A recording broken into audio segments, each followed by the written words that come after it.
You are 35, and the wire clears at 9:14 in the morning, $12.4 million. After taxes, after the earnout, after 4 years of a company you built and sold to someone bigger. You have officially crossed the number every private bank in the country requires just to take your call. You call one anyway. They take the meeting politely. Nobody in that room has ever heard your last name before.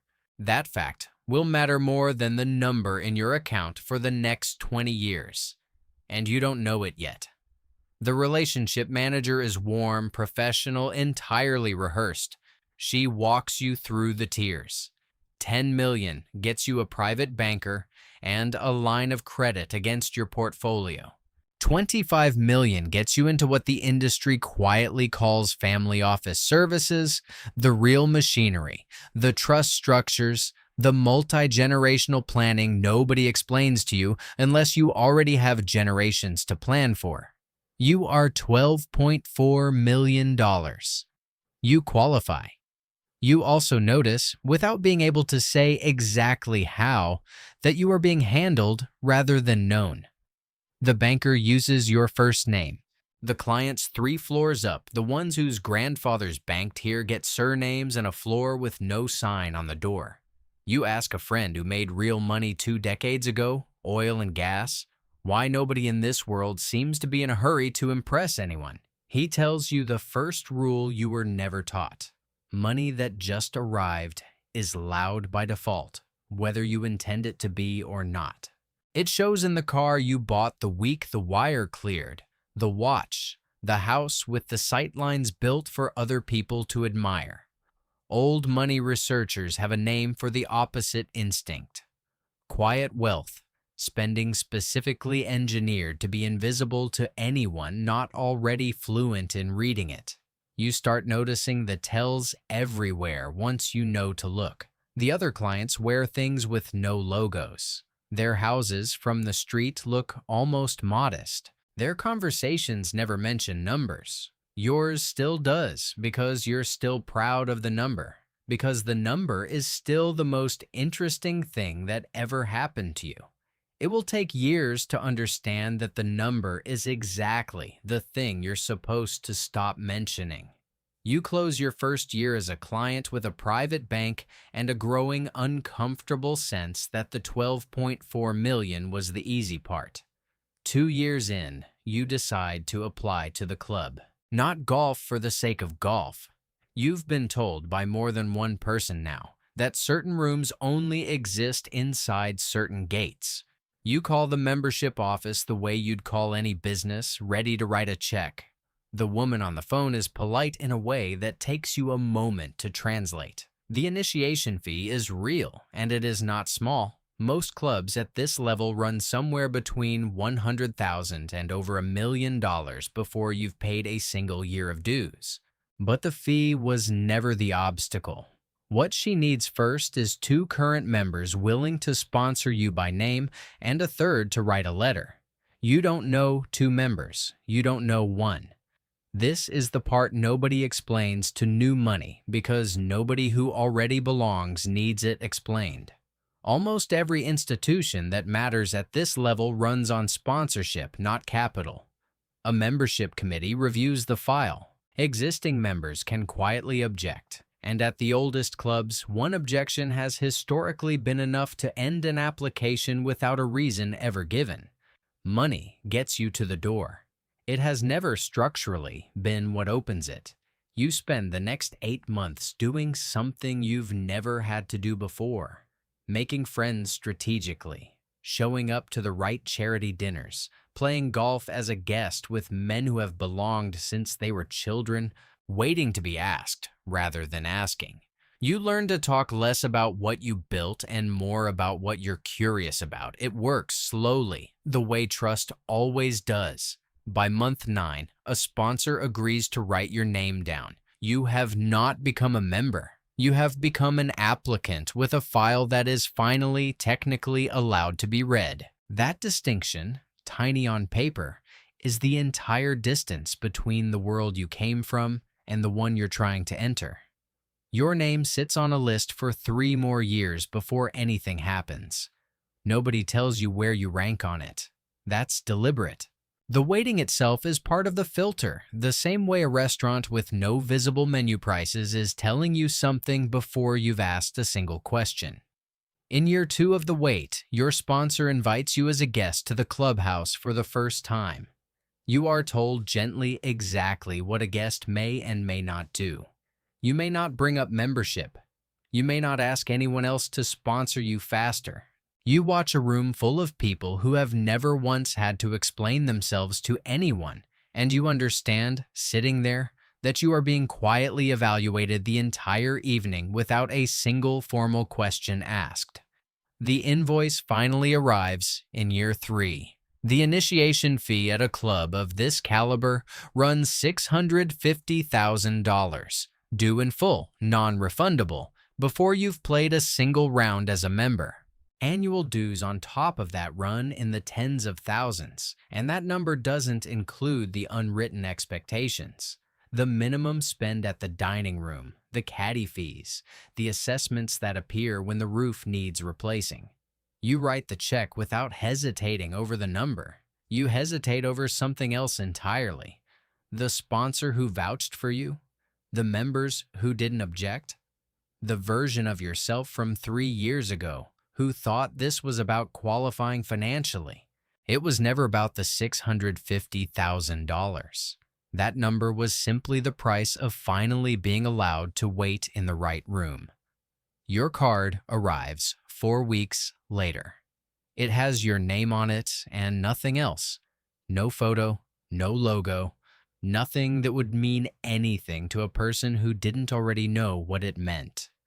You are a member now. Your card works exactly the same as everyone else's at the register, which is to say it never actually gets used, because nobody at this club is ever seen paying for anything directly. You learn the choreography quickly. You do not learn the seniority. 6 months in, the club posts committee assignments, membership, greens, house, finance. Every seat goes to someone who has belonged for at least a decade, several for multiple decades. One man's father held the same seat before him. You are not on any list. Nobody says this is because you're new. Nobody has to. You start noticing the members who were born into this instead of applying for it, and the difference is almost impossible to name out loud. They are not warmer or ruder. They are simply unhurried in a way you can't fake, because they have never once needed anything from this room. You needed it.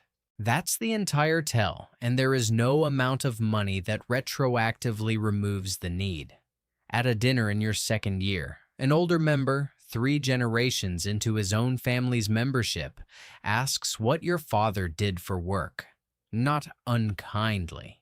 He's genuinely curious, the way you might ask someone about a country you've never visited. You tell him. He nods pleasantly and changes the subject. You realize on the drive home that the question wasn't really about your father.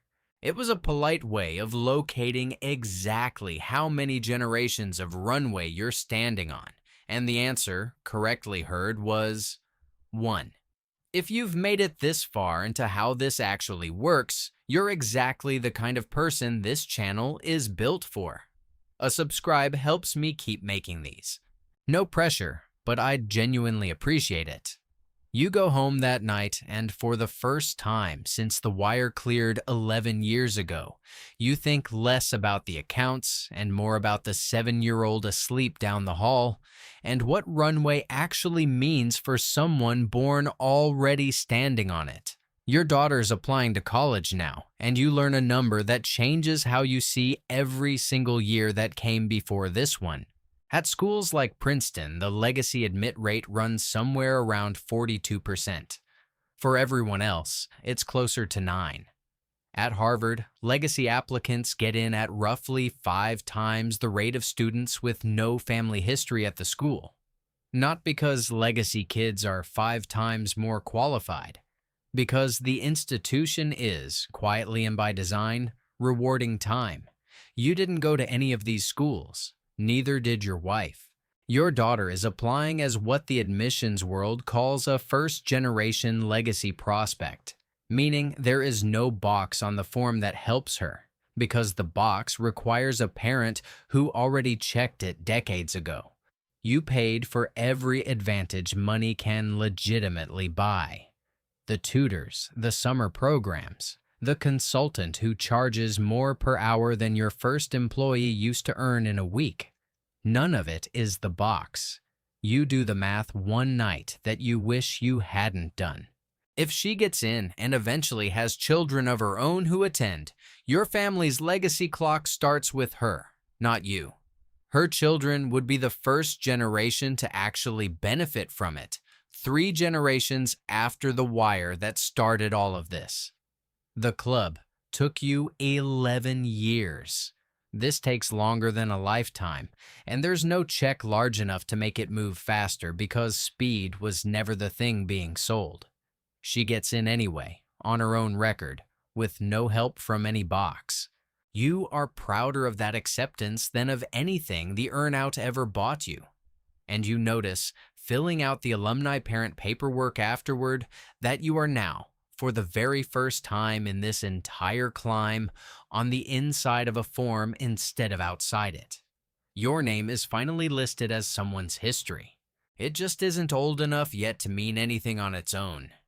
You are 63 when your grandson is accepted, and this time, the acceptance letter mentions the family by name in the congratulations packet, the way it does for families who've been sending children there for 3 generations, because that is now technically exactly what yours is. The club elected you to the membership committee 2 years ago. Nobody asks what your father did for a living anymore. Enough time has passed that the question stopped making sense. You realize, watching your grandson open that letter, that you were never actually the destination of this climb. You were the first rung. Your daughter was the second. He is the first person in the family for whom none of this required an explanation, a sponsor, a waiting list, or a wire transfer that started it all. He simply belongs to something. The way you once watched other people's children belong to things. Back when you were still learning which fork to use in rooms you'd paid a fortune to sit in. There's an old line among people who study family money, older than any of the institutions in this story. Shirt sleeves to shirt sleeves in 3 generations. The first generation makes it. The second maintains it. The third, having never known the cost of building it, is statistically the one most likely to lose it. You've spent 30 years so obsessed with getting in that you almost missed the second half of that proverb, the part that isn't about doors at all. You built the exit. You bought the wire. You wrote the $650,000 check without blinking. What you're only now starting to understand at 63, sitting across from a 19-year-old who has never once had to prove he belongs anywhere, is that access was never the hard part. Keeping him from becoming the 3rd generation the old proverb is actually about, that part hasn't even started yet. You don't say any of this to your grandson. You take him to lunch instead. The same clubhouse dining room where an older man once asked what your father did for a living, and you ask him the exact question that was once extended to you by people who had every reason not to bother. What are you curious about? Nothing more. The wire that started this cleared 28 years ago. Nobody in that dining room remembers the number anymore. What survived wasn't the number at all. It was a name that no longer needs an introduction, sitting across a table from a boy who has never once had to earn the right to be there. Whether it survives past him is a question your money was never actually built to answer. Neither, it turns out, were you. If you want to see where money like this eventually goes once it stops needing to grow, watch our episode on every level of a family office. It picks up almost exactly where this one leaves off.